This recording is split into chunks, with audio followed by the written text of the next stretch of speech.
Warning: this show contains truth, sarcasm, and opinions that may cause emotional distress to fragile egos, bureaucrats, and blue-haired activists. If you believe the government cares about you, if your pronouns are on your resume, or if you think electric cars can end war, this ain't your podcast. We don't whisper narratives. We drop truth bombs with caffeine. Welcome to Data Dissonance, the show that caffeinates your common sense. Another day, another headline that makes you question if the world's run by geniuses or people who just lost a bet with reality. Trump just sanctioned Russia's biggest oil giants. Global fuel prices shot up like Hunter's weekend tabs, and India and China are sweating harder than Kamala Harris at a spelling bee. Meanwhile, Japan just dropped $1.5 billion on American shale gas like it's Black Friday for energy, and DC's government shutdown is still going strong on day 23, proving that the only thing our politicians can consistently shut down is productivity. It's Thursday, October 23rd, 2025, and this is Data and Dissonance, where logic fuels the fire and the truth always hits harder than a CNN fact check. All right, let's bring in the crew before Brian starts waving his Trump 2028 flag again. First up, Brian, our resident MAGA flamethrower. The guy drinks diesel for breakfast, argues with his toaster about election integrity, and still believes the deep state is afraid of his Twitter account. What's up, Brian? Next, Rachel, our voice of reason, or at least the one trying to keep this circus within FCC guidelines. She's the independent who's had to referee more political food fights than CNN on election night. How's the sanity level tonight, Rach? Then we've got Daniel, our conspiracy theorist who's convinced half the world's elite are either lizards, clones, or interns for George Soros. He's basically Reddit with a coffee addiction. Daniel, did you bring your corkboard of madness tonight? And rounding us out, Skylar, the progressive wildcard who thinks socialism just needs better PR.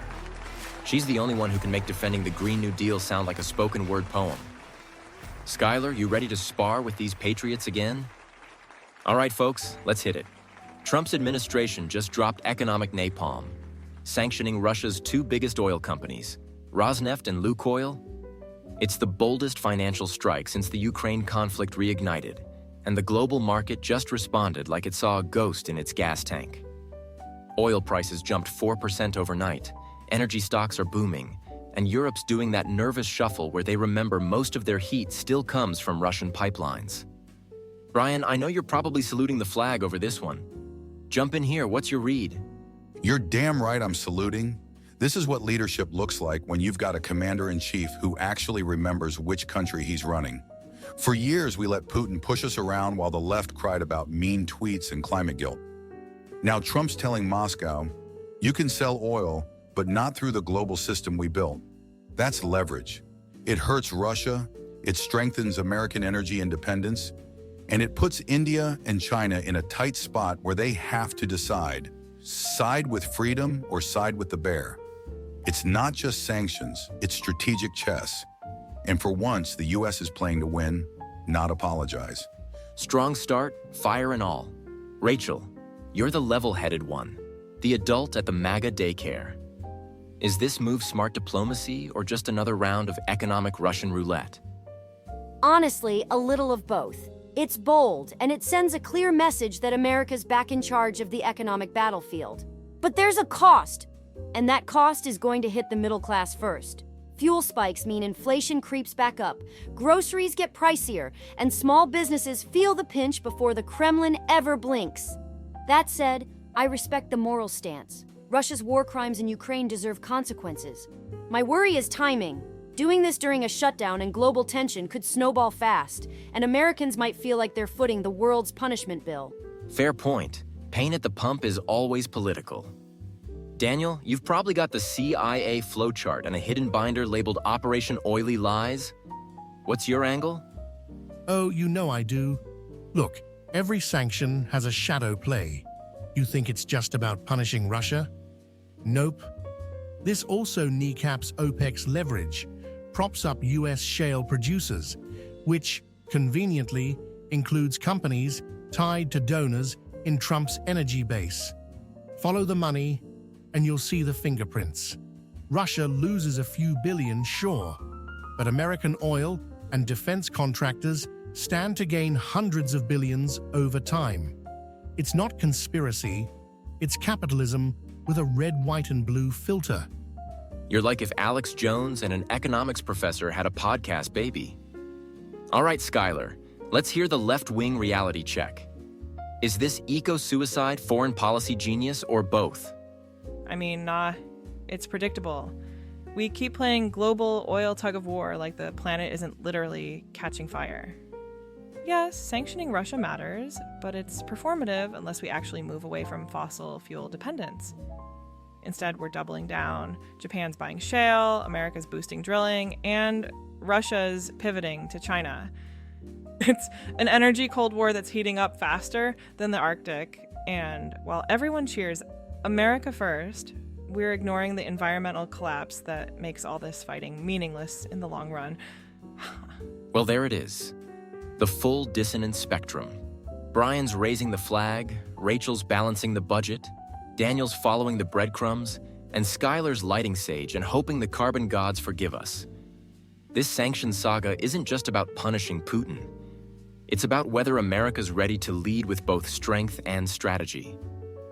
And from the looks of it, we're firing on all cylinders, even if some of them still run on imported crude. All right, folks, buckle up. Because while the world's losing its mind over oil sanctions, Japan just dropped a cool $1.5 billion to buy up American shale gas assets. That's right. The same country that gave us sushi, PlayStation, and cars that actually run longer than our attention spans just made a major move into U.S. energy territory. The buyer? JERA, Japan's biggest power generator. The motive? Energy independence and stability in a world that's one bad headline away from an oil panic. And here's the kicker. It's not just about Japan's power grid. It's about America's geopolitical muscle getting another flex. Brian, you're probably already waving a flag and calling this the art of the energy deal. What's your take? You nailed it, brother. This is Trump-era diplomacy in its purest form. Make energy great again. Think about it. Japan's putting billions into U.S. shale instead of green boondoggles or Chinese rare earths. That's faith in American production, American workers, and American muscle. Under the old regime, we were busy shutting down pipelines and apologizing to Greta Thunberg. Now, the world's investing in us.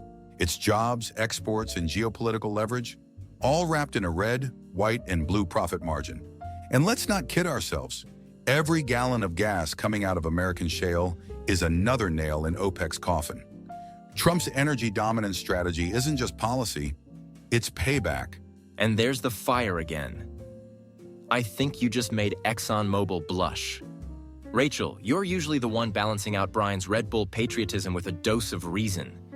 Does this deal make sense strategically, or are we just exporting the next environmental headache?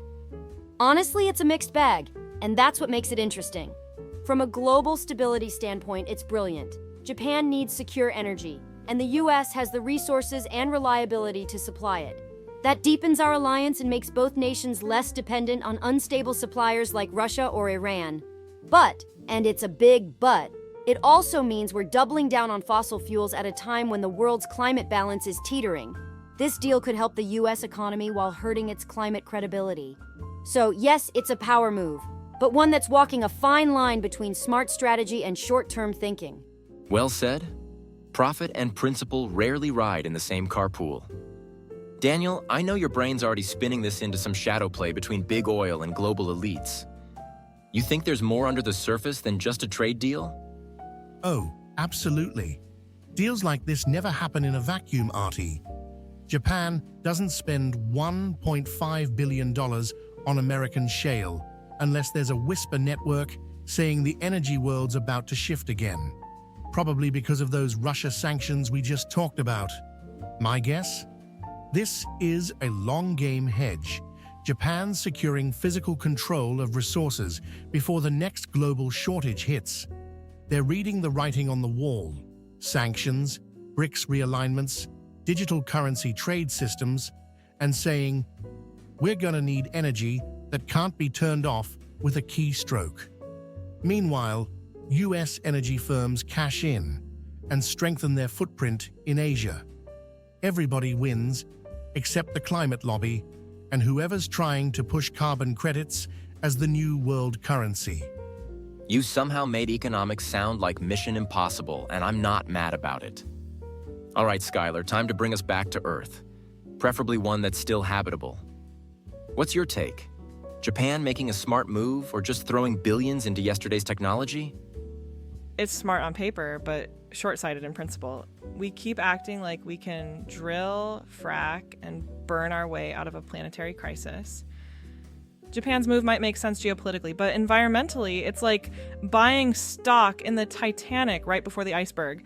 Every time we celebrate another fossil fuel win, we're pushing back the clock on real innovation, renewables, fusion, sustainable storage, things that actually lead us forward. So yeah, Japan's hedging against chaos, but they're also locking themselves into a system that guarantees more of it down the line. If the world spent $1.5 billion on actual green infrastructure instead of more gas fields, we might not be having this same conversation every decade. And there it is. Skylar bringing the climate mic drop like it's Earth Day on steroids. Brian's calling it victory, Rachel's calling it balance, Daniel's calling it conspiracy, and Skylar's calling it self-destruction. Me, I call it Thursday. Japan's $1.5 billion buy-in proves one thing loud and clear. The world still runs on oil, gas, and the illusion of control. And as long as that's true, America's energy market isn't just fueling cars. It's fueling power on the global stage. 23 days. That's how long Washington's been on vacation. Paid for by the taxes of people who aren't getting paid. The federal government shutdown has dragged on longer than most celebrity marriages, and the Senate still can't agree on whether to pay essential workers. National parks are locked, contractors are broke, and TSA agents are basically working for IOUs and coffee. All this while, DC politicians are still hosting fundraisers and pretending to negotiate over principles. So yeah, America's most expensive temper tantrum continues. Welcome to the world's least productive circus. Brian, I can already hear you warming up in the bullpen. Hit me with your MAGA fire. Oh, I've been ready for this one. You want to know why this shutdown's still going? Because for once, Trump said, no more blank checks for bureaucrats. Congress keeps stuffing bills with pork, gender equity studies in Mongolia, and climate resilience workshops for agencies that don't even own a thermostat. So yeah, let it shut down. Maybe then people will realize how bloated this machine's become. When the swamp stops moving, you see how much of it's actually sludge. This isn't chaos, it's detox. And the louder the media screams crisis, the more I know we're finally cutting into the fat they've been living on for decades. Detox or demolition. Depends which side of the aisle you're standing on. Rachel, you're our realist. How bad is the collateral damage right now? Pretty bad, Artie. It's easy to say drain the swamp until you realize millions of families depend on those paychecks. Border Patrol, air traffic controllers, federal food inspectors. These aren't swamp creatures. They're everyday Americans keeping the lights on. Sure, there's government waste that needs trimming, but using workers' livelihoods as political leverage is reckless. A functional government negotiates and reforms. This one's just performing. The longer it drags out, the more faith people lose in the system itself. And once that breaks, good luck patching it together again. And there's that grounded take again. Somebody in this room still believes in civil service. Daniel, I can see the grin. What rabbit hole are we going down for this one? Oh, buckle up, because this shutdown isn't just incompetence, it's theater. You think these politicians are actually fighting over spending? Please. They're fighting over control of the digital currency rollout that's buried in one of those bills. The so-called budget impasse is cover while agencies quietly shift infrastructure for CBDCs and AI-driven compliance systems. They're not arguing over nickels. They're deciding who gets the keys to the surveillance vault. Every day this shutdown drags on, lobbyists are rewriting the rulebook behind closed doors. The show's for us, the deal's for them. Somewhere there's a corkboard in your garage with yarn connecting Janet Yellen to Skynet. All right, Skylar, last word before I jump in. What's your read? It's a disgrace on both sides, Artie. Republicans are grandstanding about fiscal purity. Democrats are posturing about compassion, and regular Americans are pawns caught in the middle. This isn't governing, it's gambling with people's mortgages. And the irony? The same politicians who caused it will still collect their salaries on time. We've built a system where dysfunction pays better than service. Maybe instead of shutdowns, we should have shutdown bonuses, as in you don't get one until the country's open again. Preach, Skylar. So here we are, 23 days deep, agencies frozen, families squeezed, and politicians arguing over which side's optics look better on cable news. Brian calls it detox, Rachel calls it disaster, Daniel calls it deception, and Skylar calls it hypocrisy. So yeah, Thursday again. At the end of the day, the shutdown's not about money, it's about power, and the people holding it forgot who gave it to them. The founders never envisioned a government that would hold its own citizens hostage just to score talking points. But here we are. Maybe the real shutdown isn't in DC, maybe it's in accountability. And until that reboots, don't expect much more than noise. Before we wrap up tonight's chaos and caffeine, quick pit stop for the people keeping this show alive. You. If you're tired of funding nonsense in Washington, fund freedom instead. Grab your Data and Dissonance merch at dataanddissonance.printify.me. Mugs, hats, hoodies, tumblers, bumper stickers, even our legendary coffee lineup, High Lakes Light Roast for the thinkers, Rock Creek Medium for the doers, and Bitterroot Dark Roast for those who've just had it with the nonsense. Roasted in the USA, built for patriots, and guaranteed to taste better than anything that comes out of Congress. All right, crew, time for some closing fire before we call it a night. We've covered global sanctions, Japan's billion-dollar shale bet, and the never-ending government shutdown. 3 headlines, 1 theme: power, profit, and people getting squeezed in between. Let's go around the horn and give the audience the takeaway they need going into tomorrow. What I see tonight is strength. America back in control of its resources, its borders, and its leverage.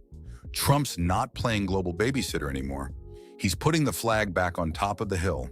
Energy dominance, tough sanctions, fiscal discipline. That's not chaos, that's correction. We finally stopped apologizing for success. Now we just need the courage to keep it going when the media starts clutching pearls and the swamp screams authoritarianism. I respect strength, but I still think wisdom matters more. Every bold move comes with consequences, and if we ignore those, we're just gambling with tomorrow's stability. Energy deals, sanctions, shutdowns, they all ripple into real lives. We've got to lead with integrity and foresight, not just firepower. Because being the world's powerhouse means nothing if your own people are running on empty? You both make fair points. But don't lose sight of what's really going on behind the curtain. Every time the headlines scream crisis, somebody somewhere is consolidating control. These sanctions, these deals, this shutdown, they're all data points in a bigger pattern. Power never disappears. It just changes hands quietly. And if we're not watching the fine print, one day we'll wake up and realize freedom's been rebranded as compliance. And here's my curveball. Maybe we stop worshiping power altogether. Every empire falls the same way. Too proud to evolve, too comfortable to care. We keep trading one crisis for another while ignoring the climate, the inequality, the decay underneath. If America wants to lead, it can't just be by sanctions and slogans. It's got to mean progress that actually lifts people, not just profits. Otherwise, we're just rearranging deck chairs on a burning ship. What I heard tonight is everything that makes this show what it is. Truth, tension, and a little bit of beautiful chaos. Brian sees victory, Rachel sees balance, Daniel sees a shadow war, and Skylar sees the moral cost of power. Me? I see a nation still trying to remember what it stands for. We can fight about policy, party, or power all night long. But at the end of the day, the only shutdown that matters is when Americans stop caring. Don't let that happen. Stay loud, stay grounded, and remember, speak truth, stir thought. Tonight's episode is brought to you by the Caleb Rourke Thriller series. The Covenant Protocol and the Prophet Directive are out now, with Book 3. Black Echo Rising coming soon. If you love government conspiracies, covert ops, and stories that make the evening news feel a little too real, grab your copies on Amazon and dive into the world that started it all. That's the Caleb Rourke thriller series, where patriotism meets peril. And before we go, 2 days till impact. My debut album, Truth Bombs, drops Saturday, October 25th under the Data Dissonance banner. It's raw, it's political, it's unapologetically American. Think Tom MacDonald meets Adam Calhoun with a dash of Dax and a middle finger to cancel culture. Available everywhere. Spotify, Apple Music, iHeart, Amazon Music, or just follow the links on our pages. Turn it up loud and remember, freedom has a soundtrack.